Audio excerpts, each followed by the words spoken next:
Shalom. Shalom. Haleluya. Kita percaya kita ada sampai hari ini semua karena kemurahan Tuhan. Amin. Amin. Amin. Mari kita siapkan hati kita sebelum kita menyembah Tuhan. Mari beri tangan dulu luar biasa bagi Allah kita. Haleluya. Mari kita berdoa. Kami bersyukur Tuhan untuk kasih setiamu dalam kehidupan kami. Kami percaya Tuhan, kami ada sampai hari ini semua karena kemurahan-Mu Yesus Tuhan. Bukan karena kekuatan kami, bukan karena kehebatan kami Yesus. Kami berdiri dan kami ada di tempat ini Yesus Tuhan. Terima kasih Tuhan. Biar Tuhan kami naikkan segala pujian hanya hormat bagi-Mu Tuhan. Biar semuanya hanya untuk menyenangkan hati-Mu Yesus Tuhan. Terima kasih. Kami serahkan hati kami. Kami bawa pujian penyembahan hanya di dalam nama-Mu Yesus Tuhan. Haleluya. Amin. Amin.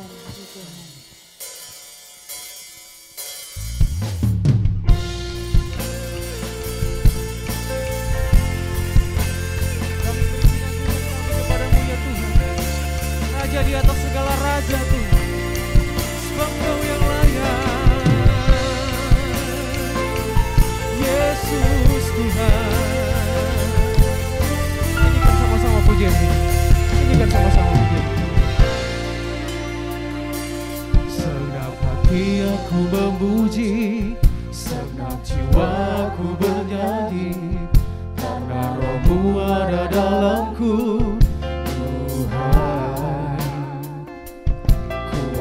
Tanganku memuji, ku angkat suara dan bernyanyi, karena Roh-Mu ada dalamku, Tuhan. Mari menari memuji, ungkapkan sukacita di hati. Kau terbesar dan mulia, ajaib semua perbuatan-Mu. Kau terbesar dan mulia, biarlah semua memuji-Mu. Boleh berikan tepuk tangan bagi Tuhan Yesus, Raja di atas segala raja, Yesus Tuhan. Segenap hati aku memuji, segenap jiwaku bernyanyi, karena Roh-Mu ada dalamku, Tuhan. Ku angkat tanganku memuji, ku angkat suara dan bernyanyi, karena Roh-Mu ada dalamku, Tuhan. Mari berdari memuji, ungkapkan sukacita di hati.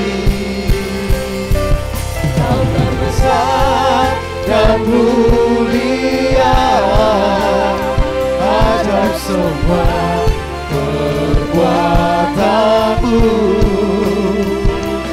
Kau terbesar dan mulia, biarlah semua memuji-Mu. Saya jemput kita semua bangkit berdiri. Mari bangkit berdiri bersama.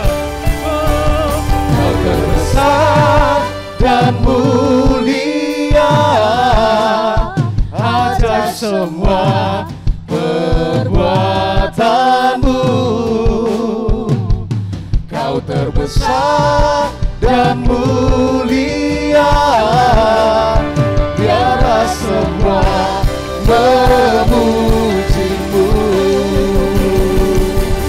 Kau terbesar dan mulia, ajaib semua perbuatan-Mu. Kau terbesar dan mulia, biarlah semua memuji-Mu. Biarlah semua memuji-Mu. Biarlah semua memuji-Mu. Haleluya, haleluya, Haleluya. Kita beri tepuk tangan bagi Allah kita yang luar biasa.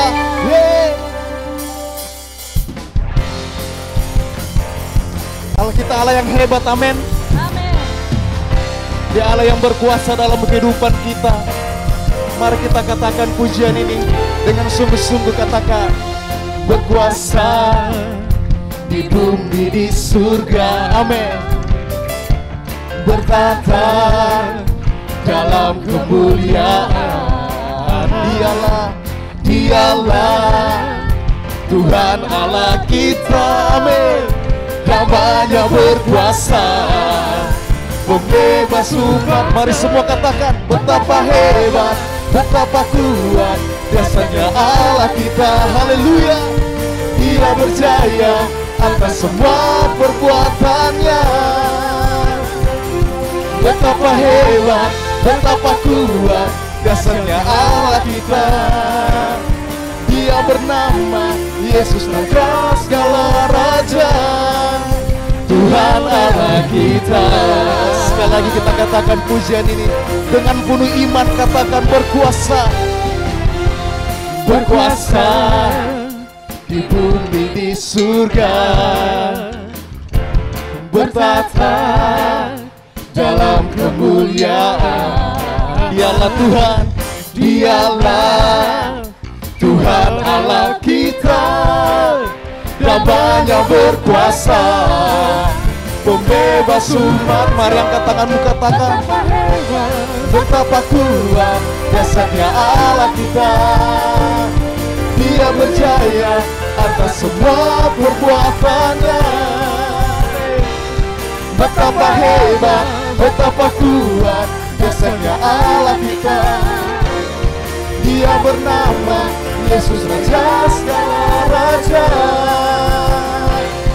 Betapa hebat, betapa kuat dasarnya Allah kita. Dia berjaya atas semua perbuatannya, amin. Betapa hebat, betapa kuat dasarnya Allah kita, haleluya. Dia bernama Yesus, Raja segala raja, Tuhan Allah kita, amin. Tuhan Allah kita, amin. Tuhan Allah kita. Mari beri tangan bagi Allah kita, namanya yang hanya layak ditinggikan, amin. Haleluya. Mari sama-sama kita katakan tinggi, amin. Namamu dipuji, hormat, kemuliaan, sorak dengan segenap hati, Raja keagungan. Tinggi namamu dipuji, hormat, kemuliaan. Katakan sorak, sorak dengan segenap hati, Raja keagungan. Tinggi namamu dipuji, hormat, kemuliaan, sorak dengan segenap hati, Raja keagungan. Katakan Raja keagungan, Raja keagungan. Yes Tuhan, Raja keagungan, amin. Raja keagungan, haleluya. Beri tangan yang luar biasa bagi Allah kita, haleluya. Silakan jemaat Tuhan untuk duduk kembali. Haleluya, puji Tuhan. Puji Tuhan, saudara, saat ini kita akan memberikan persembahan melalui kantong persembahan. Dan bagi jemaat yang akan memberikan persembahan persepuluhan, persembahan untuk Komisi Pemuda dan Anak, serta persembahan syukur lainnya, saudara dapat mempersembahkan persembahan saudara dan memasukkannya melalui kotak-kotak persembahan yang sudah tersedia di pintu-pintu masuk saat saudara meninggalkan ruangan ibadah. Puji Tuhan, bagi saudara yang akan mengembalikan perpuluhan, gembala akan mendoakan saudara secara khusus di akhir doa berkat. Puji Tuhan, mari kita tundukkan kepala, kita berdoa. Terima kasih Tuhan Yesus buat sukacita yang luar biasa. Engkau baik, sangat baik, teramat baik atas hidup kami. Saat ini Tuhan ada kesempatan bagi kami untuk menabur bagi pekerjaan Tuhan. Tuhan Yesus, kami memberi, kami mau menabur karena kami mengasihi Tuhan. Kami memberi dengan ketulusan hati kami Tuhan. Kami percaya ketika kami memberi Tuhan, nama Tuhan ditinggikan dan dipermuliakan. Amin. Dan Tuhan melalui persembahan kami banyak jiwa datang kepadamu. Amin. Terima kasih banyak Bapa, terima kasih Tuhan. Segala pujian, hormat, syukur layak bagi Engkau. Dalam nama Yesus kami berdoa, haleluya. Amin. Puji Tuhan, silakan sudah bisa memberi, kita dengarkan Sunday Update.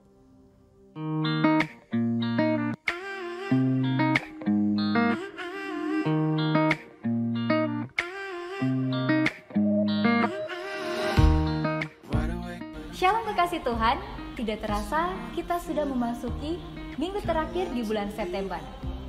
Semua yang telah kita lalui sepanjang bulan ini adalah penyertaan Tuhan yang ajaib bagi kita. Saya Selin, inilah Sunday Update Minggu 26 September 2021. Ibadah Raya minggu depan, 3 Oktober 2021 akan disertai dengan perjamuan kudus. Ibadah akan dilakukan 4 kali, jam 8 pagi, 10 pagi, 5 sore, dan ibadah Next Generation jam 7 malam. Selalu kami ingatkan ibadah tetap dengan protokol kesehatan. Bagi saudara yang rindu dibaptis selam, saudara dapat menghubungi Ibu Pendeta Muda Seren Sakati untuk mengikuti konseling baptisan air yang akan dilaksanakan pada hari Jumat 1 Oktober 2021 jam 12 siang. Baptisan air akan dilaksanakan pada hari Minggu 3 Oktober 2021 setelah ibadah raya kedua. Shalom kekasih Tuhan, GBI Wotuar bekerja sama dengan pemerintah Kota Palu melalui Dinas Kesehatan Kota Palu akan menggelar vaksinasi terbuka untuk umum pada hari Senin 27 September 2021 jam 9 pagi sampai dengan jam 1 siang bertempat di GBI Wotuar Palu. Vaksinasi yang akan dilakukan adalah vaksin pertama dan kedua serta vaksin untuk anak 12 tahun ke atas. Bagi saudara yang belum divaksin atau akan menyelesaikan vaksin tahap kedua, silakan datang di GBI Wotuar dengan membawa KTP saudara dan tetap menggunakan masker. Ingat, vaksinasi itu sangat penting dalam menghadapi serangan COVID-19. Dan sertifikasi vaksin COVID-19 juga penting dalam melakukan berbagai aktivitas kita di ruang publik dan berbagai kegiatan lainnya. Jangan lupa follow Instagram dan Facebook GBI Wotuar, serta subscribe YouTube Betel Media Palu. Demikian Sunday Update minggu ini. Selamat mempersiapkan hati dan pikiran kita untuk mendengarkan firman Tuhan. Tuhan Yesus memberkati.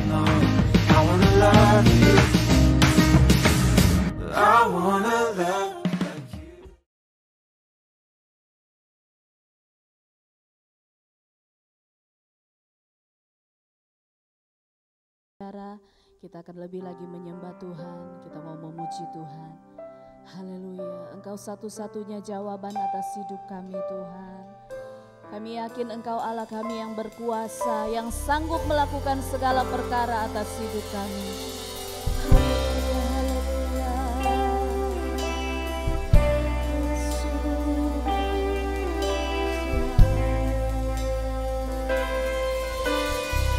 Mari sama-sama nyanyikan. Engkaulah jawaban di setiap doaku.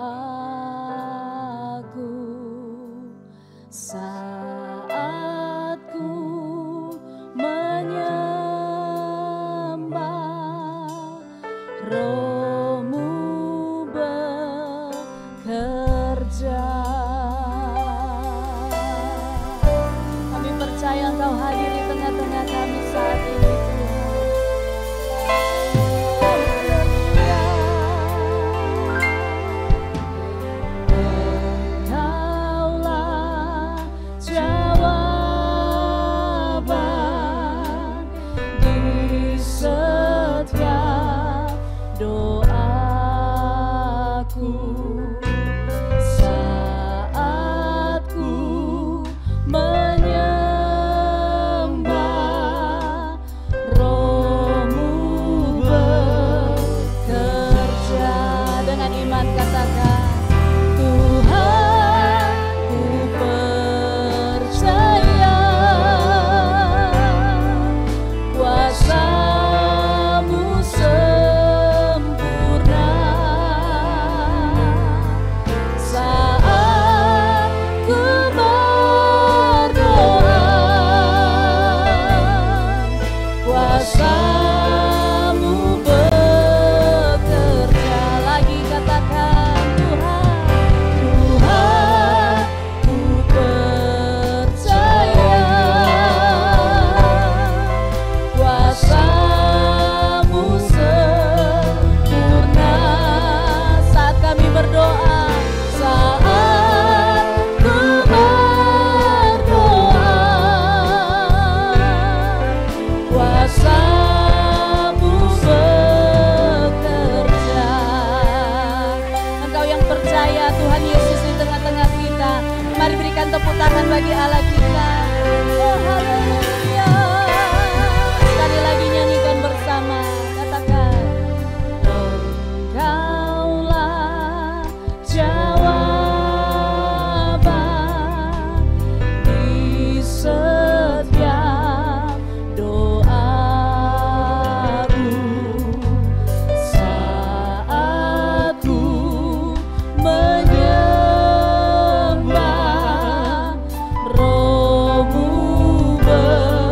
mari angkat tanganmu dengan iman, katakan, Tuhan ku percaya, kuasa-Mu sempurna saat ku berdoa, kuasa-Mu bekerja, sekali lagi katakan, Tuhan ku percaya, kuasa-Mu sempurna saat ku berdoa, kuasa-Mu bekerja.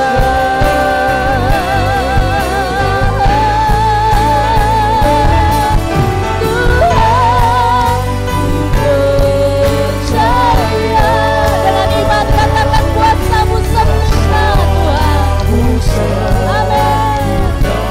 Saat kami berdoa,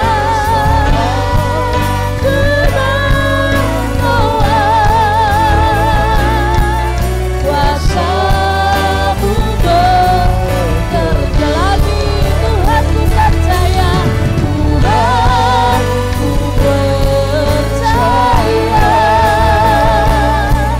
kuasa-Mu sempurna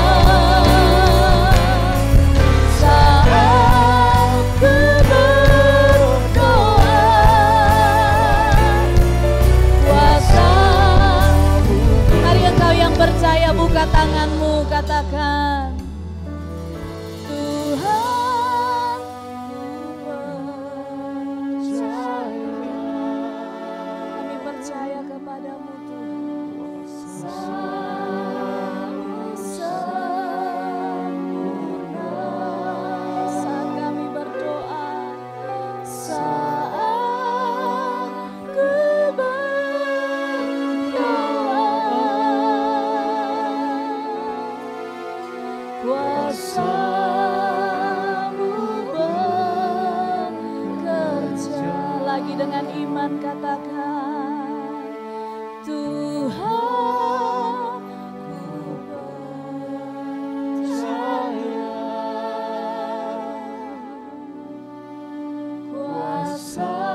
kuasa-Mu sempurna saat kami berdoa, saat ku berdoa.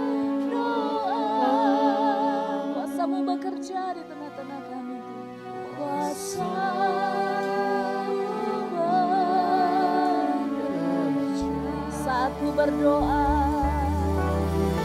saat ku berdoa, Kau bekerja Tuhan, kuasa-Mu bekerja. Sekali lagi saat ku berdoa, saat ku berdoa, kuasa-Mu bekerja.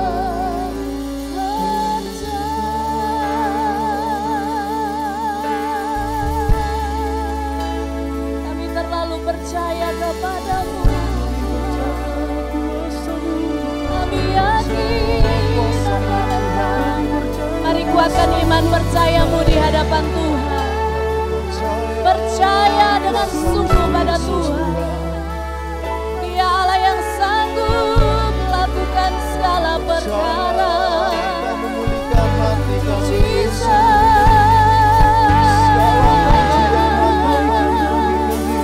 Allah yang sanggup melakukan lebih dari yang kami pikirkan, lebih yang dapat kami selami.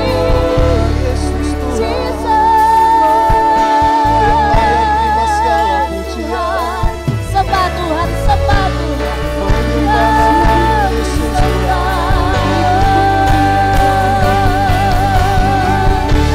Sembah bagi Engkau tidak ada perkara yang mustahil.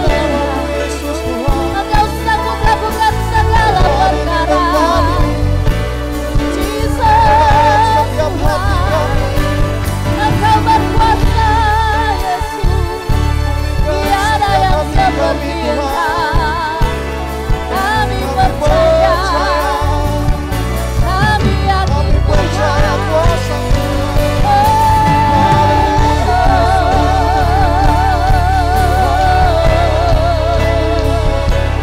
Kau yang kuatkan kami, Yesus.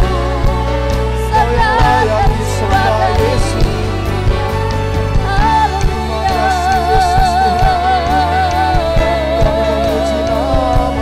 Terima kasih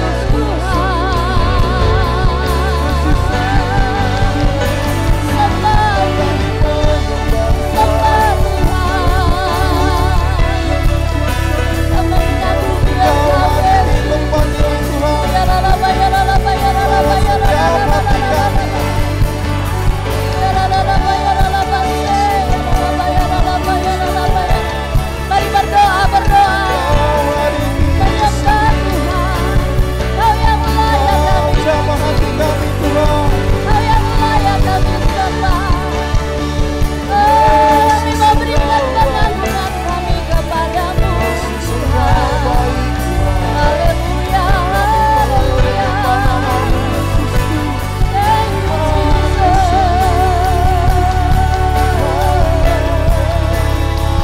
Terima kasih, terima kasih.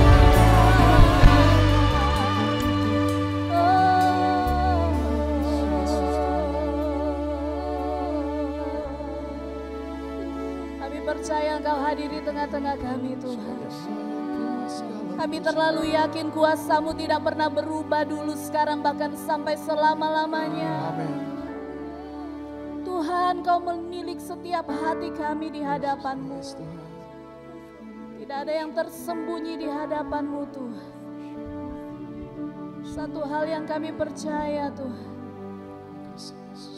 Ketika kami berada dekat dengan Engkau, ketika kami melekat kepadamu, Tuhan, ketika kami percaya akan setiap janji-janji-Mu, Engkaulah jaminan hidup kami, Tuhan. Engkau menjamin hidup kami. Hari ini mungkin kami belum melihatnya, Tuhan, tapi kami percaya akan janji-Mu yang luar biasa itu atas kami.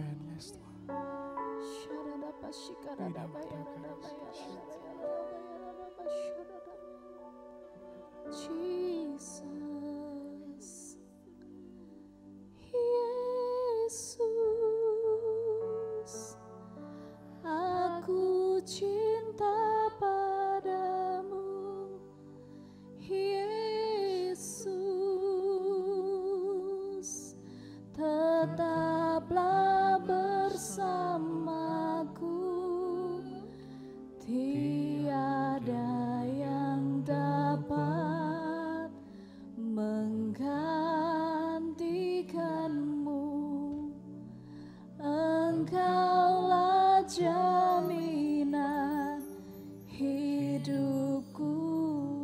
jemaat saja katakan, Yesus.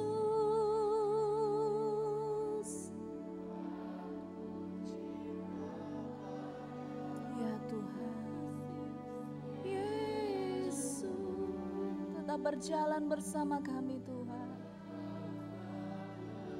Oh, sebab tidak ada yang dapat gantikan Engkau, Yesus.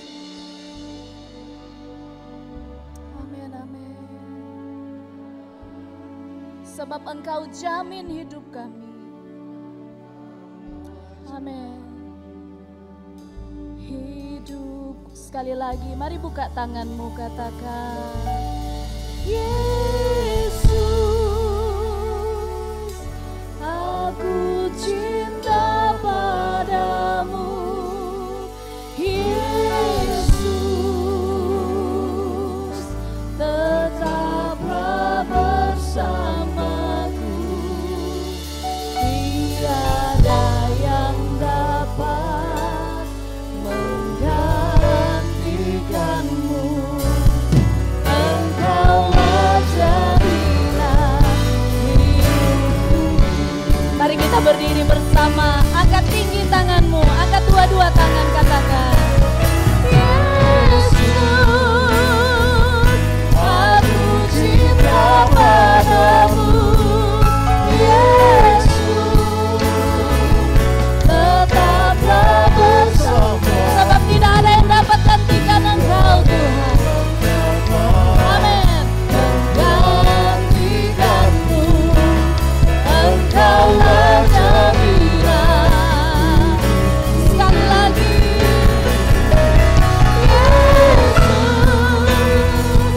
aku cinta padamu. Yesus, tetaplah bersamaku.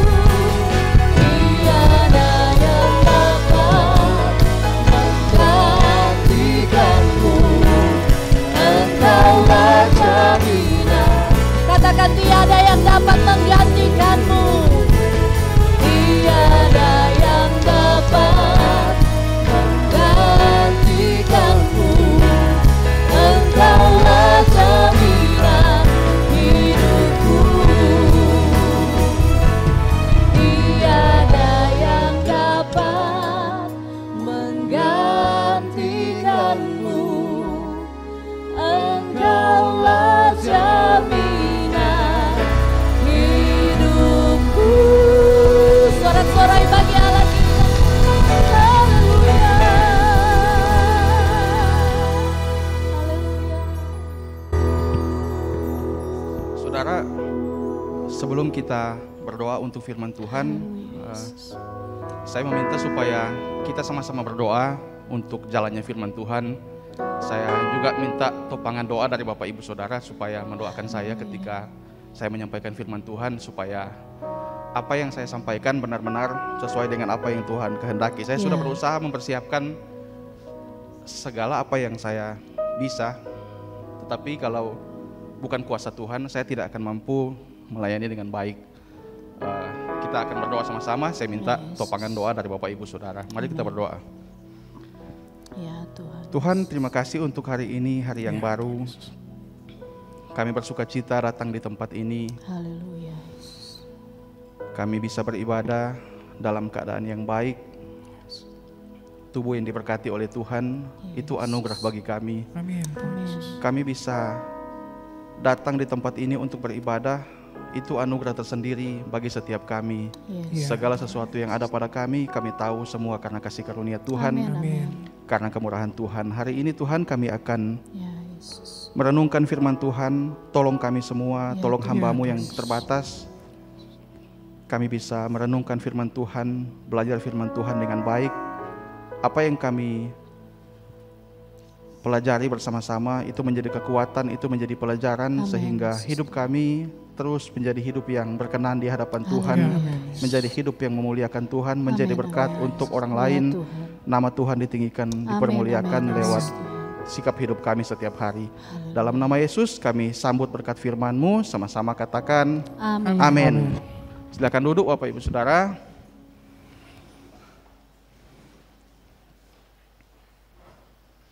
Shalom, selamat pagi.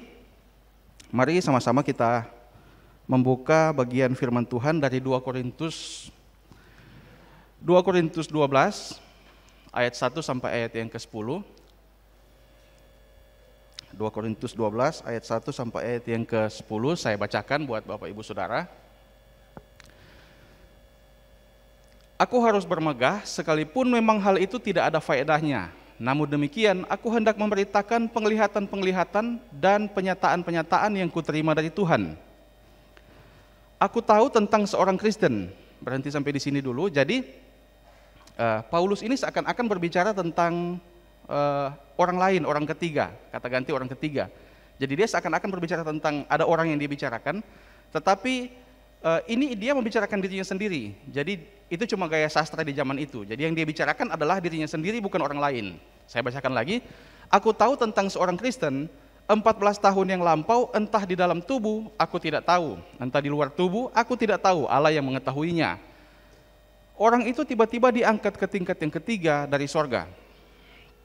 Aku juga tahu tentang orang itu, entah di dalam tubuh, entah di luar tubuh aku tidak tahu, Allah yang mengetahuinya. Ia tiba-tiba diangkat ke Firdaus dan ia mendengar kata-kata yang tak terkatakan dan tidak boleh diucapkan manusia. Atas orang itu aku hendak bermegah, tetapi atas diriku sendiri aku tidak akan bermegah selain atas kelemahan-kelemahanku. Sebab sekiranya aku hendak bermegah juga, aku bukan orang bodoh lagi karena aku mengatakan kebenaran. Tetapi aku menahan diriku supaya jangan ada orang yang menghitungkan kepadaku lebih daripada yang mereka lihat padaku atau yang mereka dengar daripadaku.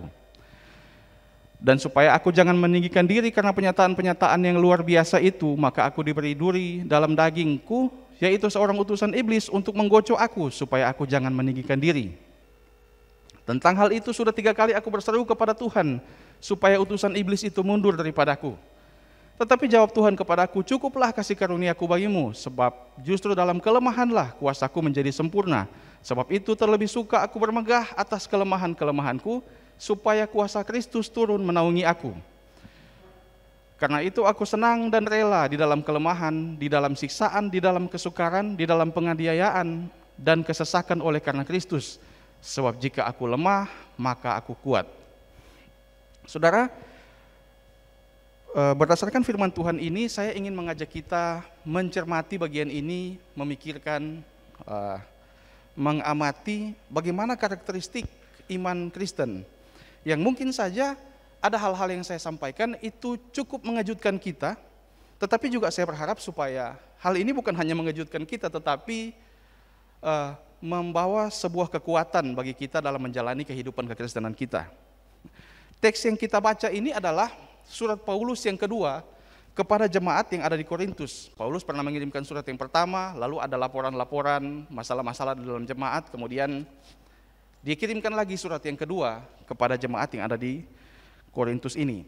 Nah, sebelum kita lihat lebih dalam, saya ingin sedikit memberikan gambaran dari jemaat yang ada di Korintus ini, supaya mungkin kita bisa lebih gampang untuk memahami bagian-bagian yang akan kita pelajari. Saya sedikit berikan gambaran dari latar belakang kenapa Paulus menulis surat 2 Korintus ini. Kalau kita baca surat 2 Korintus secara keseluruhan, maka kita akan mulai menyadari bahwa Rasul Paulus, orang yang kita anggap hebat itu, memang dia orang hebat, orang yang bagi kita adalah orang yang dipakai Tuhan dengan dahsyat.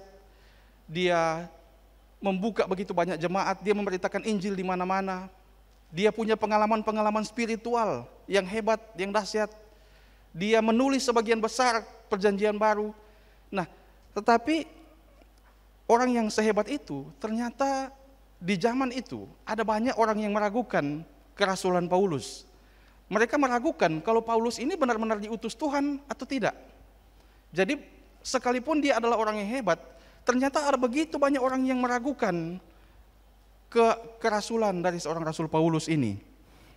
Nah, mungkin kalau saudara kritis, saudara akan bertanya, bagaimana mungkin orang bisa meragukan kerasulan Paulus? Nah, ini kita perlu tahu bahwa begini. Jemaat-jemaat Kristen yang ada di Korintus itu, di kota Korintus itu, mereka paling tidak kalau kita mau bagi terdiri dari 2 kelompok besar. Jadi ada orang non-Yahudi, atau mungkin lebih gampang kita sebut orang Yunani, ada orang Yahudi. Nah, orang-orang Yunani ini Mereka sangat tertarik dengan apa yang namanya ilmu pengetahuan, mereka sangat tertarik dengan apa yang namanya filsafat, pemikiran-pemikiran. Orang Yunani paling senang dengan hal-hal itu. Makanya beberapa kali di dalam Alkitab itu juga ada terlihat sedikit mereka mengutip bagian-bagian itu untuk disesuaikan dengan firman Tuhan, atau ada bagian-bagian yang mereka akan bantah dari kebenaran firman Tuhan, dari filsafat-filsafat Yunani. Yang pasti orang-orang Kristen atau jemaat-jemaat Tuhan yang orang-orang Yunani ini sangat tertarik dengan yang namanya filsafat, pemikiran-pemikiran. Nah, pada awalnya mereka kagum karena Paulus itu orang yang pintar, orang yang cerdas, dia kuasai filsafat, dia mengertilah segala ilmu-ilmu itu. Tapi kemudian ketika ada orang yang menghasut bahwa ada lawan-lawan Paulus yang menghasut bahwa Paulus ini bukan rasul, orang Yunani ini mulai terpengaruh. Kenapa? Karena mereka melihat perawakan Paulus itu, sejarah mencatat bahwa Paulus itu bukan orang yang perawakannya gagah. Dan selain itu dia punya sakit, sehingga orang Yunani merasa bahwa kalau dia ini adalah orang yang diutus Tuhan, maka seharusnya dia tidak sakit dan dia bisa melakukan mujizat ini dan itu. Jadi walaupun Paulus juga pernah melakukan mujizat, tapi mereka heran kenapa Paulus sakit. Jadi mereka meragukan kerasulan Paulus. Nah, itu kelompok Yunani. Tapi kelompok orang Yahudi ini juga mereka punya keraguan akan kerasulan Paulus. Kenapa? Karena mereka masih terpengaruh dengan pemikiran di perjanjian lama bahwa orang sakit itu dikutuk Tuhan. Sehingga walaupun Paulus berusaha untuk memberitakan Injil kepada mereka, memberikan pengajaran-pengajaran yang luar biasa, mereka juga ragu, bagaimana mungkin orang yang diutus oleh Tuhan, tapi dia sakit. Nah, Paulus memang punya penyakit yang serius, nanti sebentar kita akan lihat itu. Tetapi yang pasti, surat ini ditulis karena Paulus ingin membela kerasulannya. Dia berusaha untuk menuliskan bagaimana karakteristik orang Kristen, bagaimana seharusnya iman seorang Kristen, sehingga jemaat-jemaat di Korintus ini tidak lagi meragukan kerasulannya, dan mereka menerima pemberitaan Injil Paulus sehingga iman mereka terus dikuatkan. Jadi itulah maksudnya Paulus menulis surat-surat ini, surat 2 Korintus ini. Tetapi saudara, apa yang Paulus sampaikan itu kemudian menjadi pelajaran yang luar biasa bagi orang-orang Kristen, termasuk saya dan saudara. Dia menuliskan bagaimana seharusnya perjalanan iman seorang Kristen, dan itu yang akan kita pelajari pada pagi hari ini. Bagaimana seharusnya perjalanan iman seorang Kristen? Ada beberapa hal yang saya catat. Yang pertama saudara, perjalanan iman seorang Kristen, yang pertama, dia harus mengalami Tuhan. Mengalami Tuhan yang seperti apa saudara? Coba lihat ayat yang kedua. Kembali kita lihat ayat yang kedua. Nah, aku tahu seorang Kristen, jadi dia bicarakan tentang dirinya sendiri. Dia pernah tiba-tiba dikatakan diangkat ke tingkat yang ketiga dari sorga. Jadi kalau kita lihat ayat yang kedua ini, Paulus itu punya pengalaman spiritual yang luar biasa. Paulus punya pengalaman rohani yang sangat hebat, yang sangat dahsyat. Dia melihat hal yang tidak bisa dia ucapkan. Dia mengatakan ada kata-kata yang tidak boleh diucapkan oleh manusia atau tidak boleh didengar oleh manusia. Jadi ini pengalaman yang sebegitu dahsyatnya. Nah, kadang-kadang ada banyak orang Kristen yang terobsesi dengan hal-hal seperti ini. Sehingga dia katakan, oh saya naik turun ke sorga, oh saya melihat ini, saya dapat penglihatan itu, saya dapat suara Tuhan ini dan itu. Tapi sayang sekali, Paulus tidak berhenti pada pengalaman seperti itu. Memang dia punya pengalaman yang dahsyat. Tapi sayang sekali kalau orang Kristen berpikir bahwa mengalami Tuhan itu adalah hal-hal spiritual seperti ini dan hanya berhenti di sini. Ternyata Paulus membicarakan hal yang lebih daripada itu. Ternyata Paulus bukan cuma membicarakan hal-hal pengalaman spiritual, soal penglihatan-penglihatan. Paulus membicarakan hal yang lebih daripada itu. Jadi pengalaman seperti apa?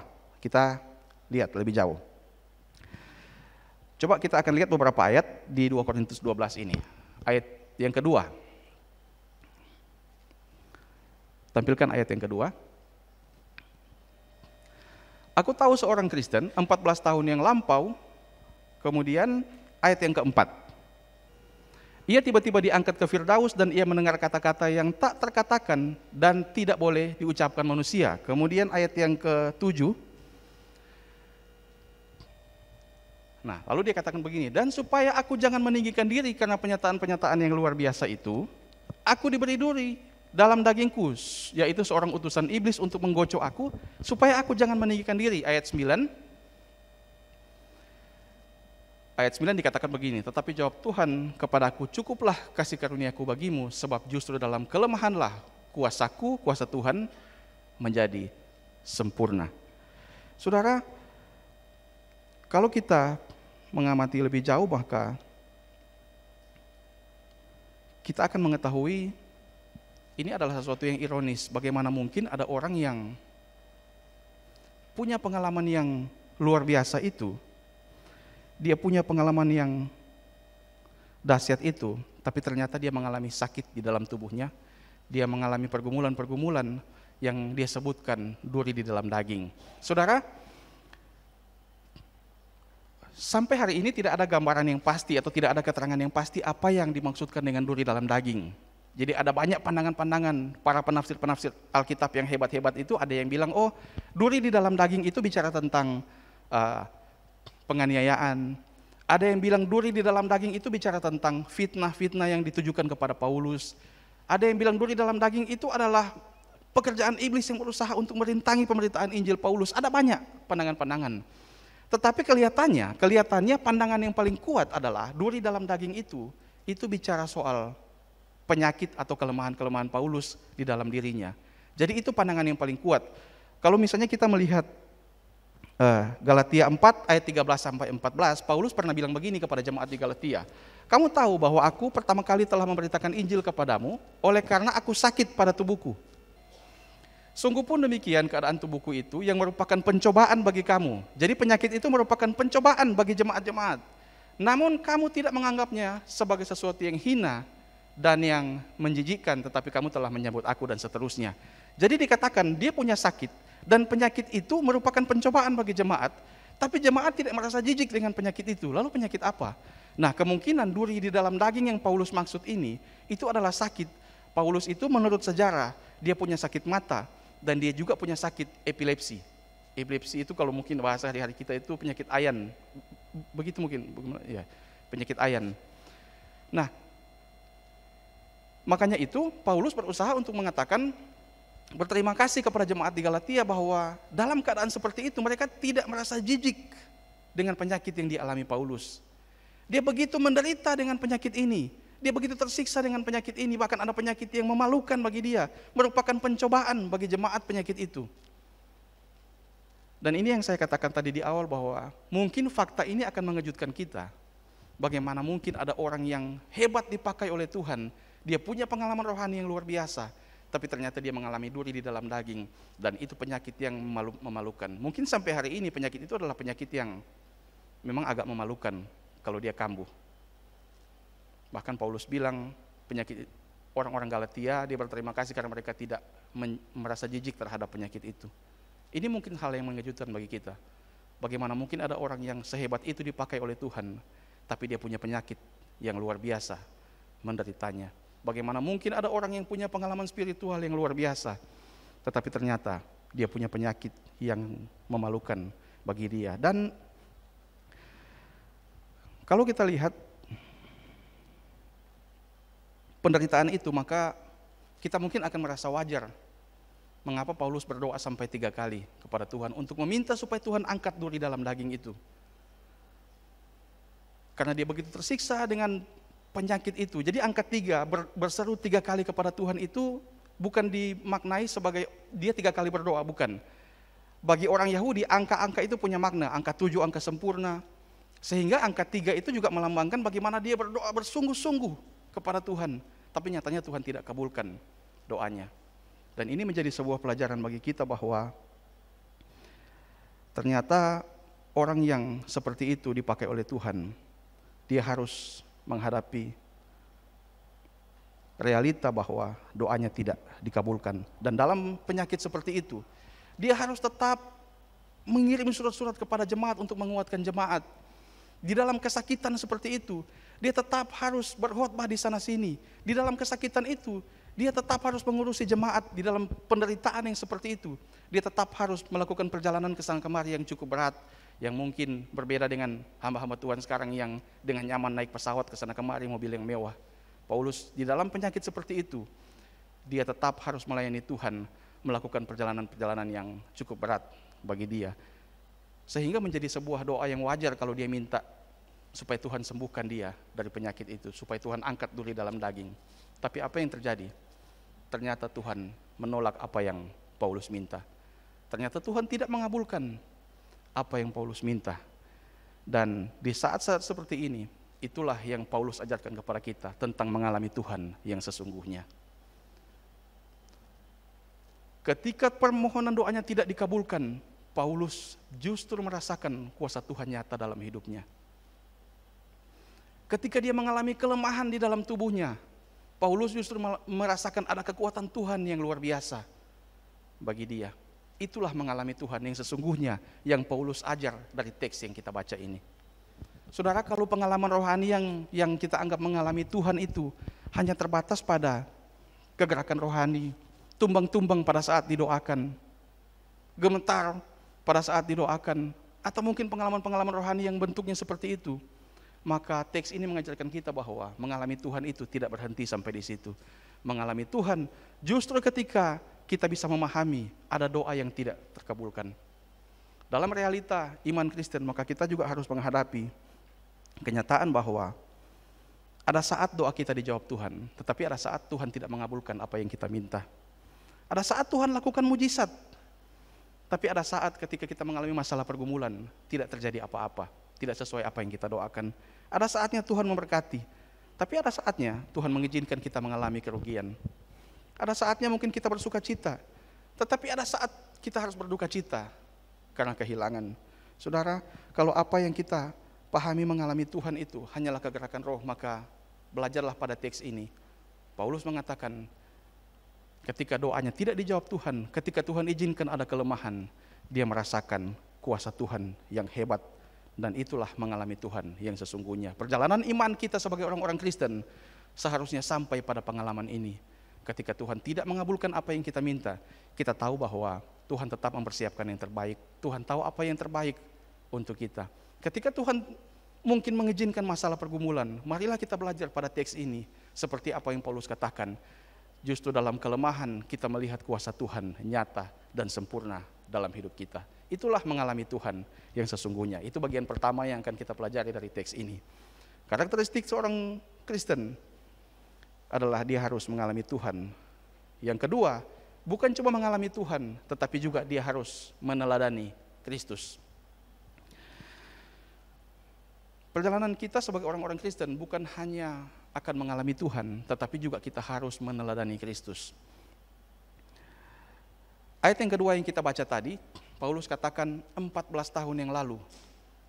Jadi pengalaman tentang dia diangkat ke sorga itu sudah terjadi 14 tahun yang lalu.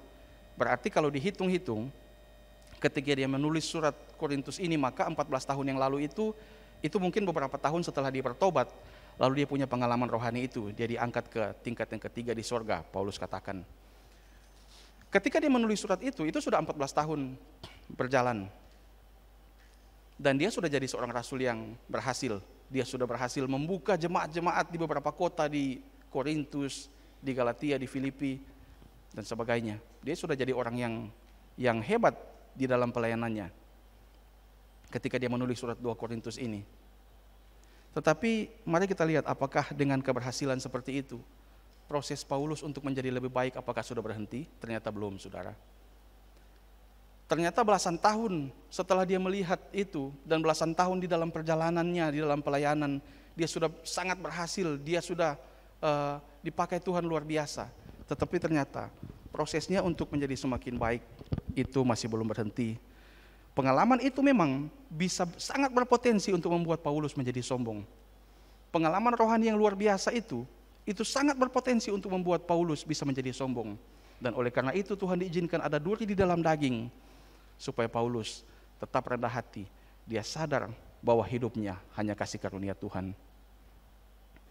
Tuhan izinkan ada masalah, ada pergumulan, supaya dia tetap tahu bahwa apa yang Tuhan izinkan untuk membuat dia tetap rendah hati. Dia tahu bahwa hidupnya hanyalah kemurahan Tuhan. Hidupnya hanyalah kasih karunia Tuhan. Perjalanan iman kita juga akan seperti ini. Kadang-kadang memang kita harus dihajar oleh Tuhan. Kita harus diizinkan ada pergumulan masalah yang terjadi, supaya kita juga menyadari akan kemurahan Tuhan, kasih karunia Tuhan. Karena seringkali kita memang bilang semua karena Tuhan, tapi belum tentu itu berasal dari hati kita. Dan itu mungkin hanya sampai di mulut kita. Kita mengakui kasih karunia Tuhan, kita mengakui oh semua karena Tuhan. Tapi bisa jadi itu hanya sampai di mulut kita. Itu hanya kebiasaan-kebiasaan yang sering kita dengar orang Kristen bilang begitu. Paulus terus diproses Tuhan untuk dia semakin rendah hati. Dia belajar untuk meneladani Tuhan Yesus. Apa yang Tuhan Yesus pernah katakan? Belajarlah kepadaku karena aku lemah lembut dan rendah hati. Jadi kerendahan hati itu adalah karakter Tuhan Yesus yang harus kita teladani. Dan kadang-kadang ada banyak orang yang merasa tidak perlu Tuhan karena dia merasa hidup dengan standar moralitas yang baik. Ada banyak orang bilang, untuk apa saya ke gereja? Nyatanya tanpa ke gereja pun saya sudah hidup baik. Saya sudah hidup dengan standar moralitas yang tinggi. Tapi saya ingin mengutip kata-kata dari seorang teolog bernama John Calvin. John Calvin bilang begini, kita tidak akan pernah bisa berjubahkan kebenaran dari Kristus kecuali kita terlebih dahulu mengetahui dengan pasti bahwa di dalam diri kita tidak ada kebenaran sama sekali. John Calvin katakan kita tidak pernah bisa berjubahkan kebenaran dari Kristus sebelum kita sadar bahwa di dalam diri kita ini tidak ada kebenaran sama sekali. Dan kalau bukan kebenaran Tuhan yang ada dalam diri kita, kita tidak akan pernah bisa mengenal kebenaran Kristus, kebenaran firman Tuhan. Dan itu sejalan dengan apa yang pendiri GBI almarhum Pendeta H.L. Sendu katakan, kalau ada sesuatu yang engkau lihat daripada aku yang tidak baik, ketahuilah itu bukan Tuhan, itulah aku. Tetapi kalau ada sesuatu yang baik yang engkau lihat daripada aku, ketahuilah itu bukan aku, itulah Kristus. Seringkali kita merasa kita tidak perlu Tuhan karena kita merasa hidup dengan standar moralitas yang baik. Tetapi ingat baik-baik bahwa kejatuhan manusia di dalam dosa itu membuat manusia sudah tercemar dan tidak ada kebaikan sama sekali di dalam diri manusia.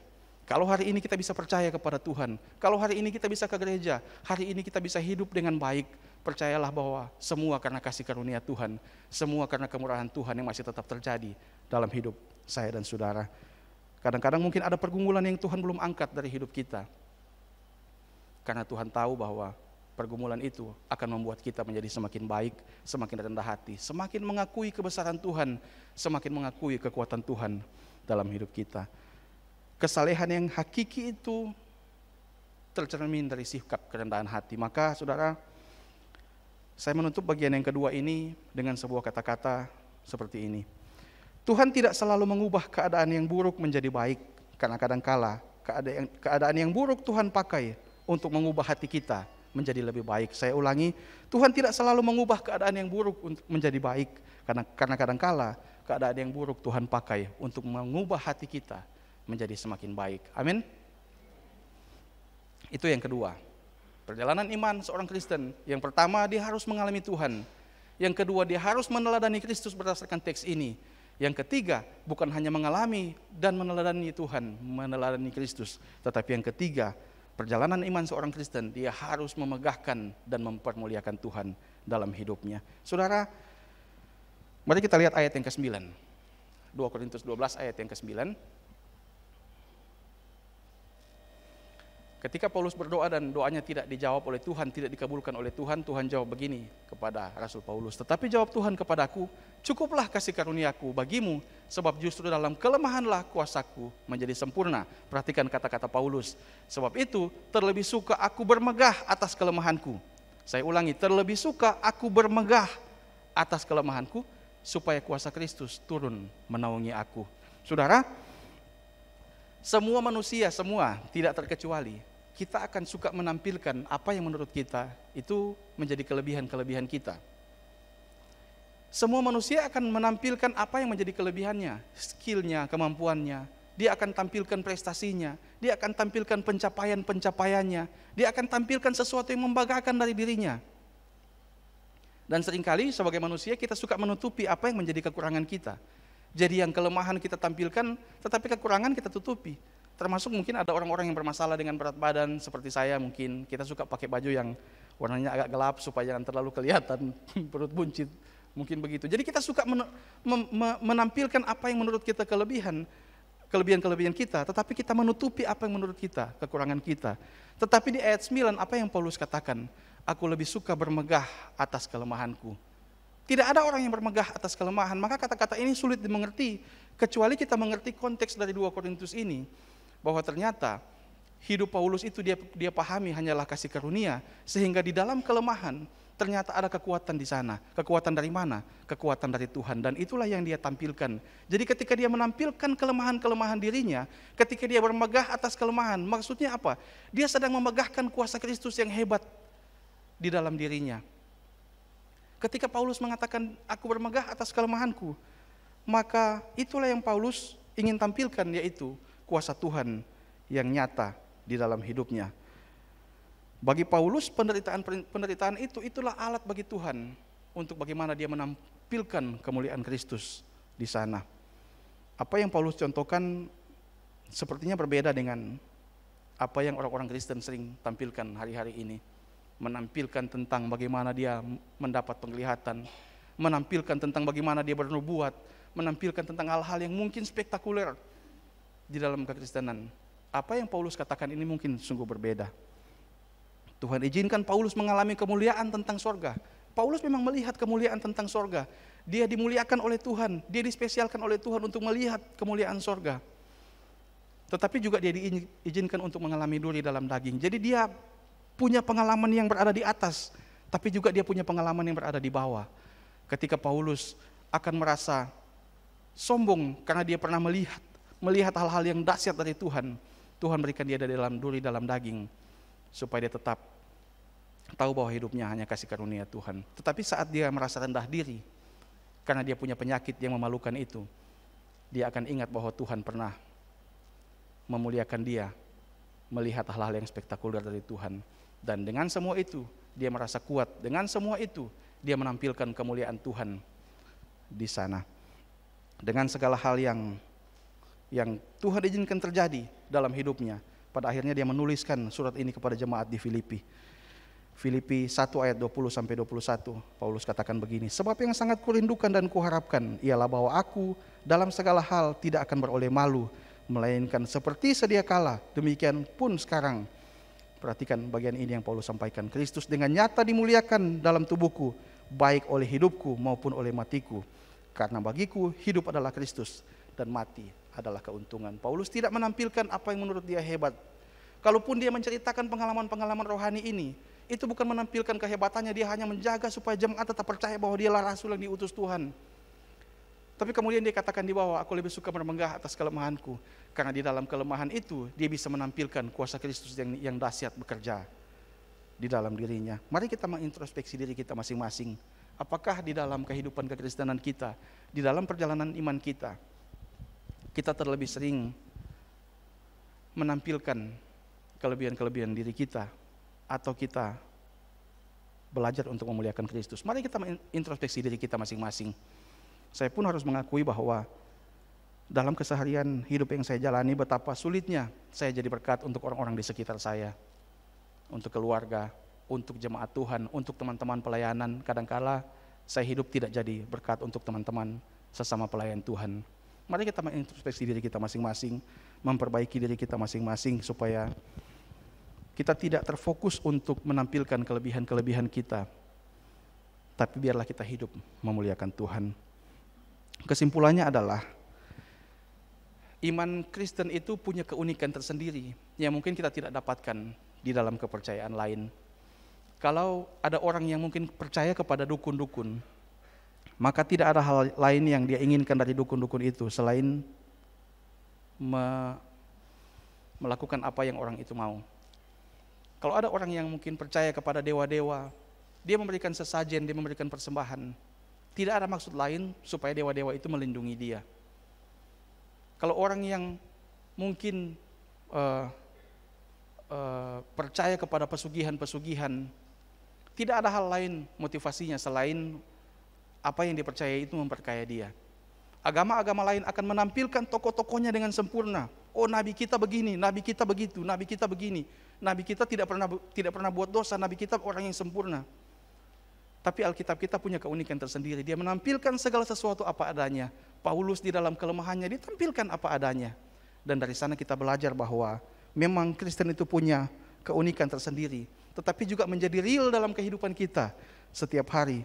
Bahwa kita harus belajar, kadang-kadang ada doa yang tidak terkabulkan, tetapi di dalam doa yang tidak terkabulkan itu ada hal yang baik yang Tuhan persiapkan. Kadang-kadang ada Tuhan izinkan kelemahan, tetapi justru di dalam kelemahan itu kuasa Tuhan menjadi nyata. Kekristenan mengajarkan ada kekuatan di dalam kelemahan. Kekristenan mengajarkan ada kuasa di dalam ketidakberdayaan. Kekristenan mengajarkan ada berkat di dalam kesakitan.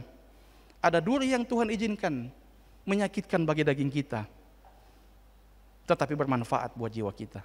Saya ulangi, kadang-kadang Tuhan izinkan, memang ada duri yang Tuhan izinkan menyakitkan bagi daging kita, tetapi itu bermanfaat buat jiwa kita. Mari kita belajar firman Tuhan ini, sehingga di dalam hidup ini, di dalam perjalanan iman kekristenan kita terus mengalami Tuhan, kita terus belajar dari teladan Kristus, tetapi juga pada akhirnya kita akan menampilkan kemuliaan Tuhan. Hidup kita akan menjadi hidup yang mempermuliakan Tuhan. Amin untuk firman Tuhan. Mari kita berdoa. Tuhan, dari dalam segala ketidakmampuan hamba-Mu menyampaikan firman Tuhan, tetapi biar Roh Kudus yang bekerja di hati setiap kami menerjemahkan firman ke dalam bahasa-bahasa, ke dalam pengertian-pengertian yang mudah untuk dicerna, sehingga kami semakin hari semakin memahami firman Tuhan. Hidup kami mempermuliakan Tuhan setiap saat. Tuhan terus tolong supaya hamba bisa tetap melayani dengan baik di ibadah yang kedua. Untuk jemaat-Mu Tuhan tolong supaya firman ini menjadi kekuatan, menjadi pelajaran bagi kami semua, sehingga hidup kami mempermuliakan Tuhan setiap saat. Dalam nama Yesus kami berdoa dan bersyukur. Haleluya. Amin. Amin. Puji Tuhan, kita akan akhiri ibadah kita. Mari berdiri bersama saudara. Mari berikan tepuk tangan sekali lagi bagi Allah kita. Haleluya. Tangan Tuhan sedang merentah suatu karya yang agung mulia. Saatnya nanti kau lihat pelangi kasih-Nya. Sekali lagi angkat tanganmu.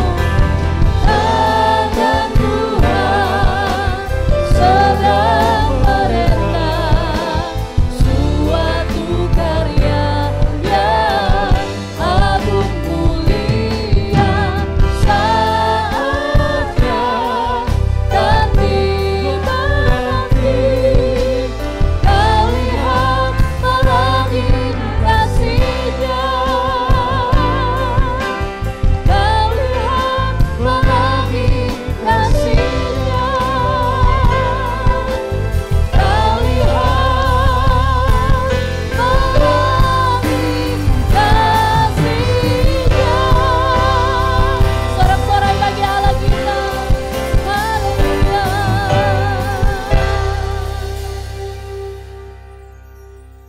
Kami sungguh percaya Tuhan, Ya Yesus. apa yang Tuhan buat dalam hidup kami. Proses Tuhan atas hidup kami itulah yang terbaik. Ya Tuhan Yesus. Karena Tuhan merindu supaya hidup kami menjadi sama seperti apa yang Tuhan kehendaki. Benar Yesus. Kami menyadari Tuhan, kami banyak kekurangan.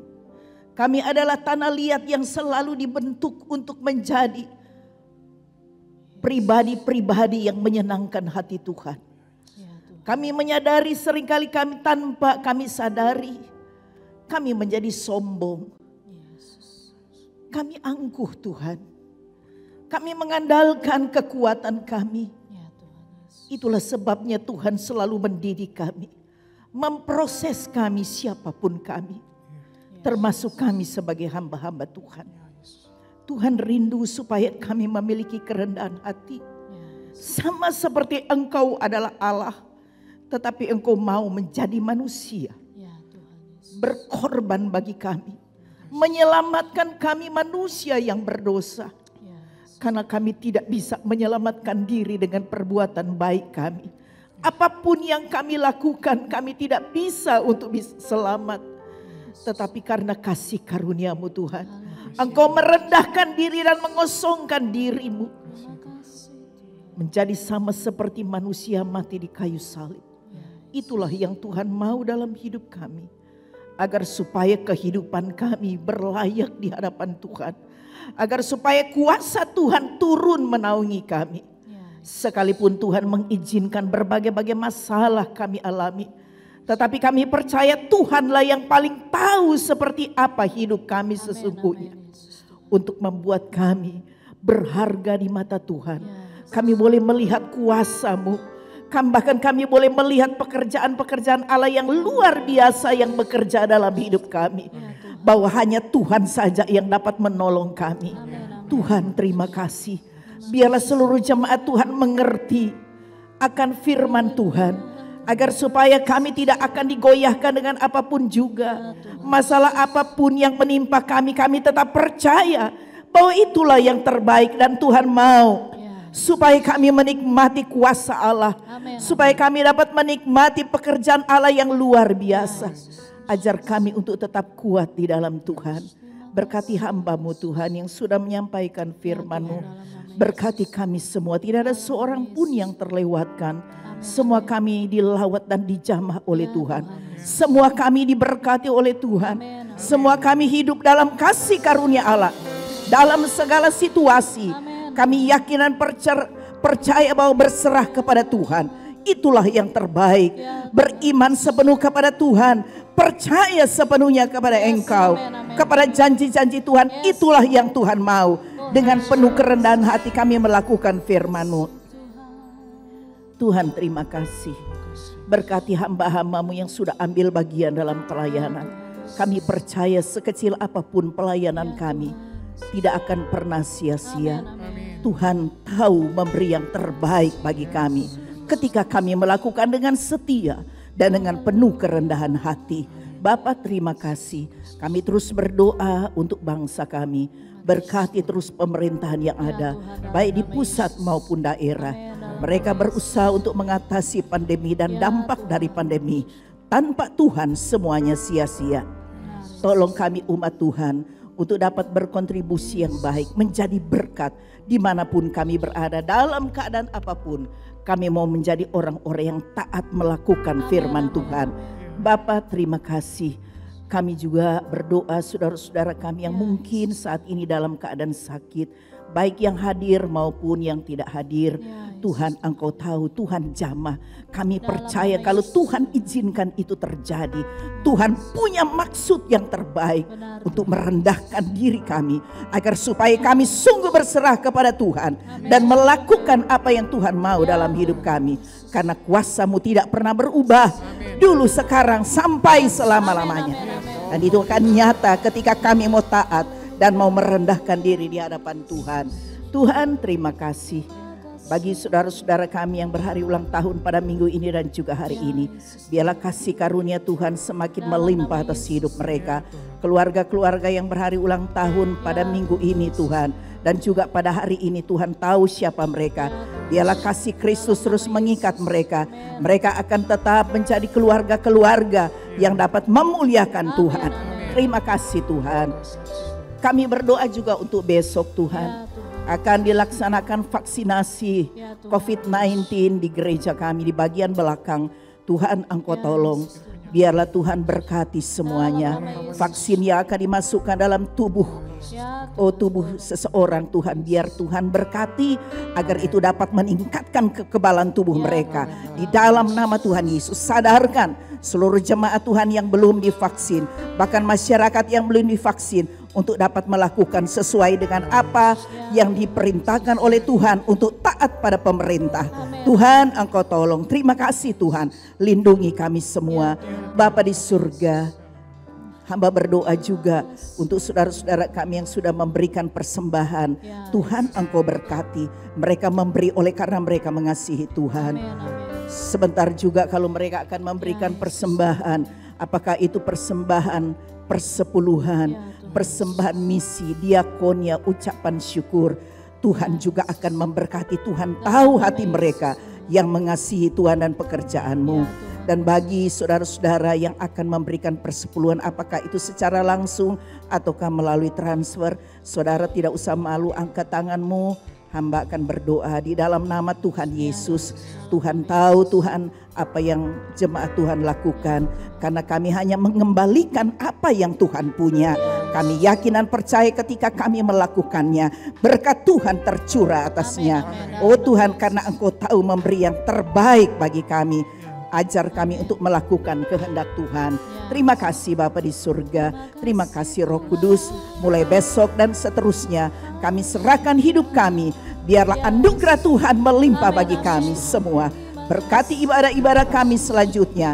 Tuhan Yesuslah yang menjadi pusat pujian dan penyembahan pengagungan kami. Mari saudara angkat tanganmu. Mari sekali lagi kita bersyukur. Tiara lama sikara. Yesus, Yesus, kami bersyukur.